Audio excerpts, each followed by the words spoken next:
Megawati Hangestri akhirnya buka suara soal alasan sebenarnya ia tidak lagi melanjutkan karir bersama Jung Kwon Yang Red Spark di Liga Voli Korea musim depan. Fakta ini sekaligus mengakhiri segala spekulasi tentang masa depan Megatron, julukan Megawati. Padahal, saat itu Megawati sedang berada di puncak performa. Ia sukses membawa Red Spark melaju hingga ke partai final V-League melawan Incheon Pink Speeders. Namun di tengah prestasi gemilang tersebut, kekhawatiran fans mulai muncul, akankah Mega tetap di Red Spark musim depan? Kekhawatiran itu ternyata beralasan. Berdasarkan regulasi resmi Konfederasi Voli Korea (KOVO), pemain asing, termasuk dari Asia, dilarang memperkuat klub yang sama lebih dari 2 musim berturut-turut. Aturan ini tetap diberlakukan untuk musim 2025-2026. Pemain asing, termasuk dari Asia, tidak dapat bermain 3 musim beruntun di klub yang sama, bunyi keterangan resmi dari KOVO. Alasan Megawati meninggalkan V-League akhirnya terungkap lewat siaran langsung TikTok yang dilakukan Ayun Sapta, Tante Mega. Dalam live tersebut, Ayun menjelaskan bahwa Mega punya komitmen di tanah air yang tidak bisa ditinggalkan begitu saja. Mega itu dulu disuruh memilih Polri, Bank Jatim, atau pekerjaan lain. Dia memilih Bank Jatim, ungkap Ayun, dikutip dalam live TikTok.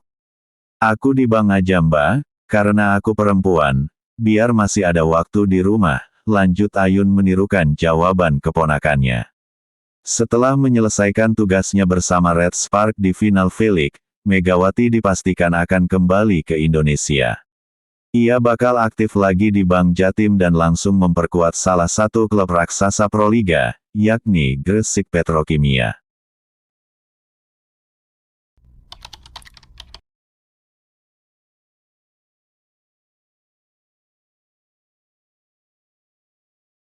Megawati Hangestri Pertiwi, salah satu bintang voli Indonesia yang tengah bersinar di kancah internasional, belum terlihat turun ke lapangan dalam pertandingan terbaru bersama timnya Gresik Petrokimia. Ketidakhadiran Megawati menjadi perhatian banyak penggemar, yang rindu menyaksikan aksi-aksi spektakulernya di atas kort. Spekulasi pun bermunculan. Ada yang menyebut ini bagian dari strategi rotasi pelatih. Ada pula yang menduga Megawati tengah dipersiapkan untuk laga-laga penting berikutnya. Apapun alasannya, satu hal yang pasti, kehadiran Megawati selalu dinantikan. Dengan power smash yang mematikan dan semangat juang yang tinggi, ia menjadi sosok vital di setiap pertandingan. Kini, para pendukung hanya bisa berharap Megawati segera dimainkan, membawa kembali energi dan kepercayaan diri yang selalu ia bawa ke dalam tim. Dalam setiap lompatan dan pukulannya, tersimpan harapan bangsa untuk terus mengibarkan merah putih di pentas dunia. Menurut para pengamat, belum dimainkan Megawati Hangestri Pertiwi bisa jadi merupakan bagian dari strategi jangka panjang tim. Beberapa analis olahraga menilai bahwa pelatih mungkin ingin menjaga kondisi fisik Megawati agar tetap prima untuk menghadapi laga-laga krusial.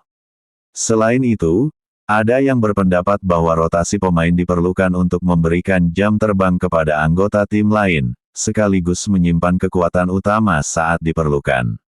Para pengamat juga sepakat bahwa Megawati adalah aset penting dalam tim. Dengan pengalaman dan kemampuannya, kehadirannya di lapangan mampu mengubah ritme permainan dan meningkatkan moral seluruh rekan setim.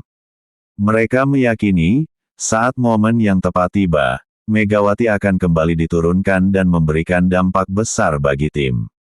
Dengan sorotan yang terus mengarah kepadanya, Megawati kini diibaratkan sebagai senjata rahasia yang tengah dipersiapkan untuk menggebrak di saat yang paling menentukan.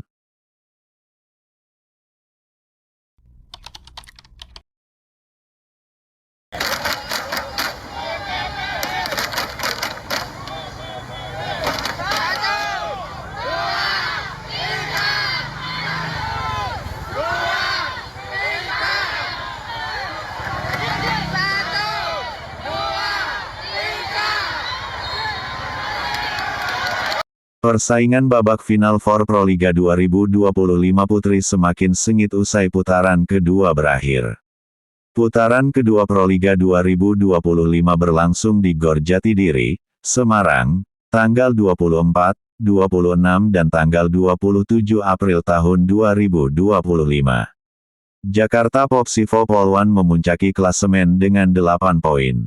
Jakarta Pertamina Enduro di urutan kedua dengan poin sama 8.